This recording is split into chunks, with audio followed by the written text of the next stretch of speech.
Amanda. I want to play a game.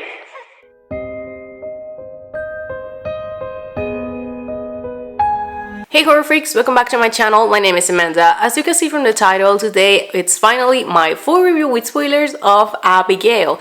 Now before I start, in case that you realize that my voice sounds a little bit weird, it's because I am sick, so I apologize. But as always, all my reviews are with spoilers. But if you don't want them just to see if this was worth it or not, on the description box down below, there you're going to find my spoiler-free review, because I like to give you guys the two options.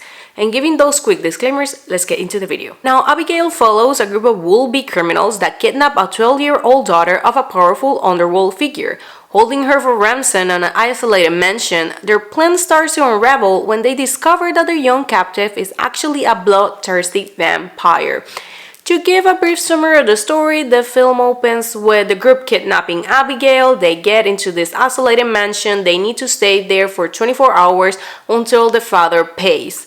And the rules are essentially that they cannot talk to Abigail. They can also not talk about personal stuff with each other. They don't even know their real names. But of course, these rules are going to be broken, specifically the one of not interacting with Abigail. One of the guys, he becomes a little bit fussy with wanting to know who is Abigail's father. So he goes to her and she sees his face. And he freaks out, but it's too late. She already saw him. But once she tells him who is her father, he loses his mind. Why? Because Abigail's father is a very powerful underworld figure. So he tries to leave the house, but he activates the security system, meaning that all of them are now locked inside of the house with Abigail. And this is when Abigail reveals her true form, and now they realize that they are stuck with a vampire. This is when the action starts, and we're going to be seeing their group running around. They get garlic, they get wood, they try everything and anything to try to fight Abigail. Of course, not all of them are going to be successful, but it's pretty funny to see it. We even see Abigail dancing, because she is a ballerina, dancing with a corpse that doesn't have a head. Once again, it sounds ridiculous, but it's pretty funny. They make it work. Now, of course, towards the end, it's revealed that the main reason why this group was on the house was because one way or another, they all did something to piss off Abigail's father. And they were all there to be Abigail's food. Because the relationship between Abigail and her father is not the best, so she believes that by doing this, maybe they can work their relationship. But to no one's surprise, Abigail becomes fond of Melissa Barrera's character, and she asks for her life to be forgiven, and that is what happens. She's able to leave the house, and she reunites with her son. Because there's also a whole backstory of her character and her son. And that is essentially the film.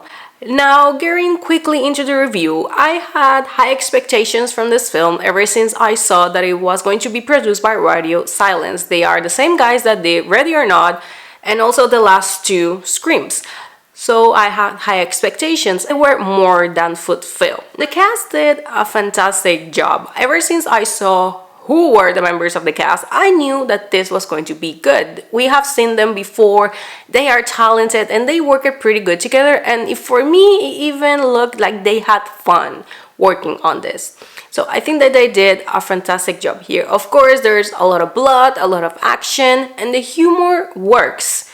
Similar to Ready or Not, it's pretty ridiculous, maybe a little bit campy, we can call it that way, but it works because that is the film. That is exactly what is being advertised on the trailers, and it's exactly what you are given. This doesn't trick you into thinking that it's one thing and then switches to another. No, we know from the very beginning, at least if you saw the trailers, what you're getting yourself into. Now, when it comes to the narrative, that it will be the weak link here, because it's not the original, and at least for me, I was able to predict that they were there to be Abigail's food instead of being an actual kidnap. Like, I just kind of knew it ever since I saw the house. I like, it looks too convenient that the house looks so locked up, and I don't know.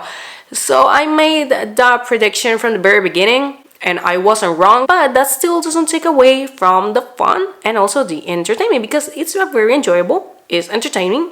If someone says that this is boring, I don't think that we saw the same film. So this is a film that I will definitely rewatch, and actually this film will be coming tomorrow on video on demand. So if you didn't have the chance to watch it on theaters, now you can do it at home. Definitely I'm going to be rewatching it more than once, that's for sure, because I really had a pretty good time. By now it's pretty usual to see these new takes of the Universal Classic Monsters in the big screen. We have Nosferatu that is also coming this year. We had The Invisible Man back in 2020. We had Renfield last year, The Last Voyage of the Demeter. We have seen it a couple times. Even The Mummy of Tom Cruise, although we don't talk about that. But at least Abigail is on the good side. So although they are mostly focusing on vampire and Dracula, as we can see, we even have The Bride coming next year that is based on The Bride of Frankenstein. I'm very excited for that. At least these films are getting into the right path. Because once again, The Mummy from Tom Cruise, that wasn't a good one. But luckily, maybe we're going to be having the return of the Universal Classic Monsters on a better light. And to end the review, I would say that this film is a 4 out of 5 and an 8 out of 10. I definitely had a lot of fun. It's one of my favorites of the year. I will rewatch it. Yes, I will recommend it. Again, if you haven't watched it, it's coming tomorrow to video on demand, so you can rent it and watch it at home. And with this, I end the video. Thank you so much for watching. Let me know down below what you thought about this film. Did you like it? You didn't? I have seen some people that didn't like it, but mostly have been positive, and I am happy about it. So let me know down below your thoughts. Once again, thank you so much for watching, and I will see you guys on my next video. Bye! Game over.